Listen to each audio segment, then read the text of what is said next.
கட்டுமானம் மற்றும் மனை தொழிலில் உள்ள பல்வேறு பிரச்சனைகள் மற்றும் முட்டுக்கட்டைகளை தீர்த்து தொழிலை பாதுகாத்துட நோக்கோடு உருவாக்கப்பட்டதுதான் கட்டுமானம் மற்றும் மனை தொழில் கூட்டமைப்பாகும். இந்த கூட்டமைப்பு தொடங்கிய குறுகிய காலத்தில் பல்வேறு மாநாடுகளை நடத்தி பல்வேறு கோரிக்கைகளை அரசின் கவனத்திற்கு கொண்டு சென்று அதில் வெற்றி கண்டுள்ளோம். குறிப்பாக கடந்த ஆண்டு கோவையில் நடைபெற்ற மாநாட்டில் அந்த மாநாட்டில் சிறப்பு அழைப்பாளராக கலந்து கொண்ட துறை அமைச்சர் எஸ் முத்துசாமி அவரிடத்தில் ஒவ்வொரு கோரிக்கைகளாக நாம் வைக்க அதற்கு அமைச்சர் பதில் சொல்லிய விதம் மிக சிறப்பாக இருந்தது.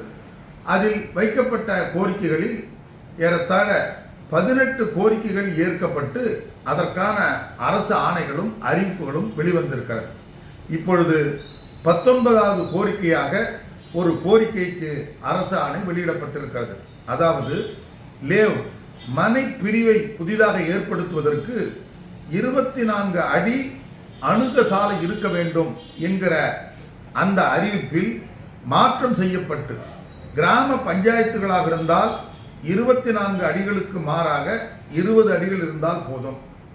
அதே போல நகராட்சி பகுதிகளில் இருக்கக்கூடிய சாலைகளாக இருந்தால் 21 அடி அணுகு சாலை இருந்தால் போதும் என்று மாற்றம் செய்யப்பட்டு அரசு ஆணை அறிவிக்கப்பட்டிருக்கிறது.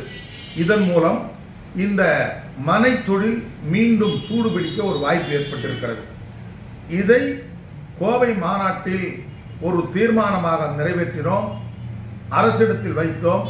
குறிப்பாக கூட்டமைப்பினுடைய துணைத் தலைவர் கள்ளக்குறிச்சி மருதையா அவர்கள் அந்த மாநாட்டில் அமைச்சரிடத்தில் இந்த கோரிக்கையை மிக அழுத்தம் திருத்தமாக வலியுறுத்திய பொழுது ஆயிரக்கணக்கான ஏக்கர் நாங்கள் போட்டிருக்கிறோம். அதில் எல்லாமே 6 மீட்டர் ரோடு தான் நாங்கள் போட்டு பிளாட்டு போட்டிருக்கிறோம். இப்போ அதில் என்னதான் மாற்று வழி ஒன்றுமே 7.2 தான் நீங்கள் போட சொல்கிறீங்க.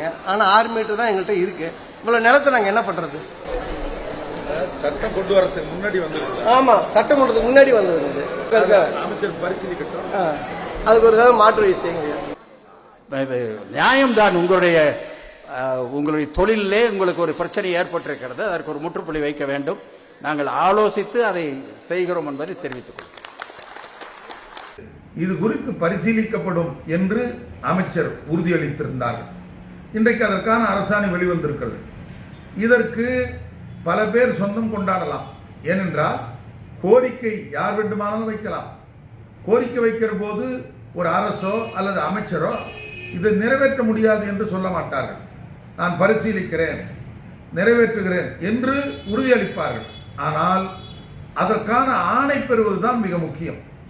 எனவே பல்வேறு தரப்பினர் கோரிக்கை வைத்தாலும் கூட்டமைப்பின் சார்பில் நாம் தான் கடந்த ஆண்டு ஏப்ரல் 5ஆம் தேதி தலைமைச் செயலகத்தில் அரசு அதிகாரிகள், அமைச்சர்கள், தொழில் சார்ந்த பிரதிநிதிகள் கலந்து கொள்ளக்கூடிய ஒரு கூட்டத்தை ஏற்பாடு செய்து ஏறத்தாழ 9 மணி நேர ஆய்வுக்கு பிறகுதான் இந்த கோரிக்கைகளுக்கான அறிவிப்புகளும் ஆணைகளும் வெளிவந்து கொண்டிருக்கிறது.